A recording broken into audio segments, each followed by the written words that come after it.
stay home, I take care of my kids, and every morning I get up, take them all to school, and I come home, I make my lunch or my dinner, and then when it's time to pick up my kids, I pick them up and bring them back home. Experiencing hunger is a condition of life in a rural area like Mendota. I used to knock on people's doors and ask them for food. The saddest thing is losing a lot of my family members. There's no option for those, not for the serious injuries. It was just heartbreaking.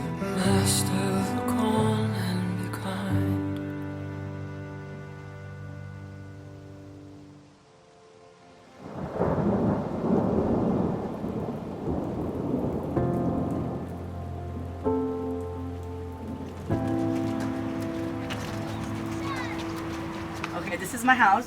This is my son Marvin. Hey, say hi. Say wave. Okay, this is my kitchen, and this is my bed that turns into a full-size bed.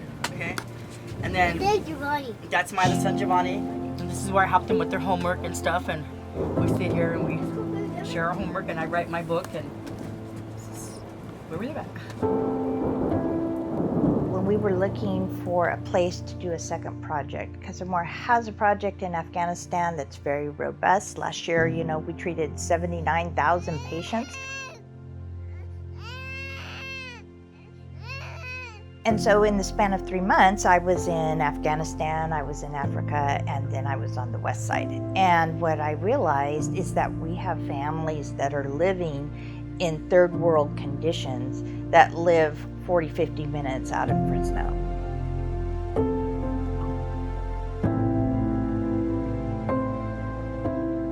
I am a transplant from El Salvador.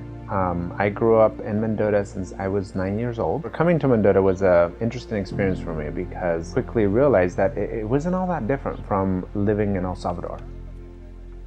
There's really great people in Mendota, like people who help each other out. Most of the people from Mendota know each other. Some people do live in the streets, pass by my house, but they're friendly.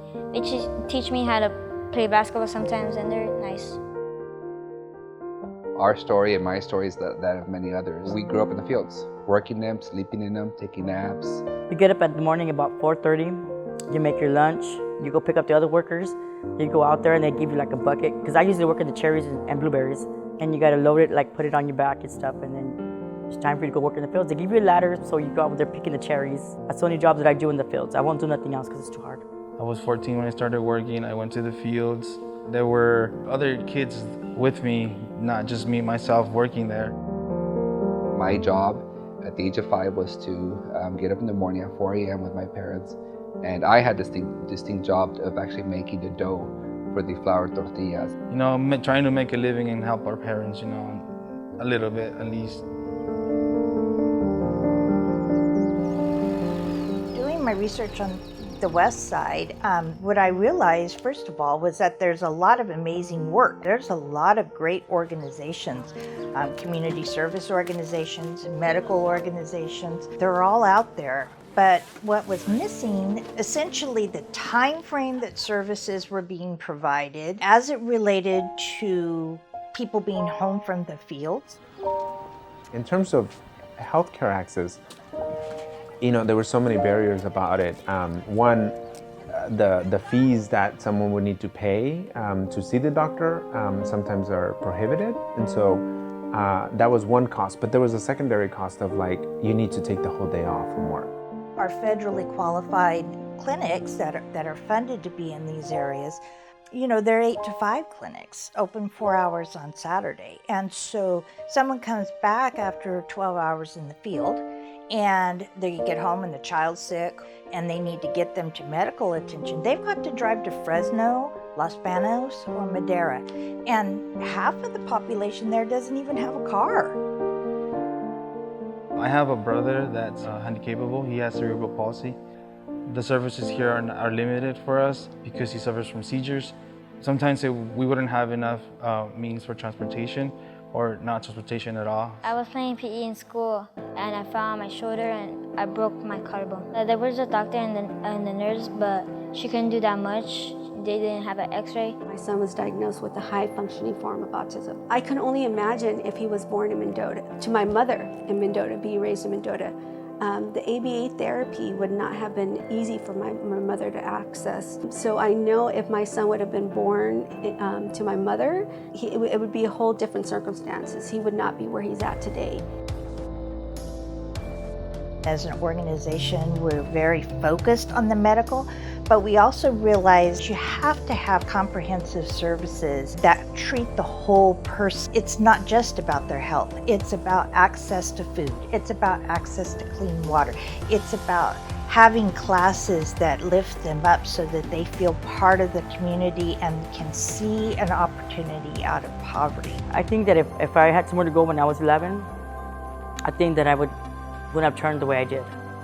You know, I think I would have finished school and became something better. I commend the vision of AMOR to really bring a central hub of services to Mendota, and to do it from the ground up, to establish, you know, not only the facilities, but to build the relationships with key providers to facilitate the logistics and operations of convening everybody together to act in a collective manner. AMOR is a light of hope because they are focused on trying to fill the needs that we need here.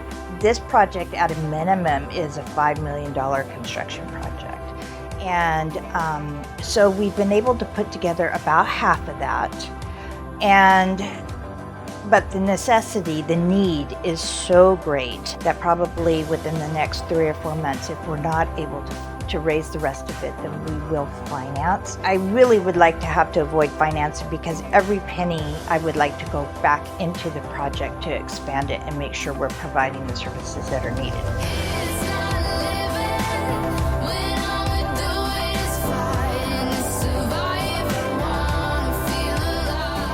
In order to transform lives, we have to address the most at-risk population. But we know if we invest there that we can change the trajectory of their life for the rest of their lives.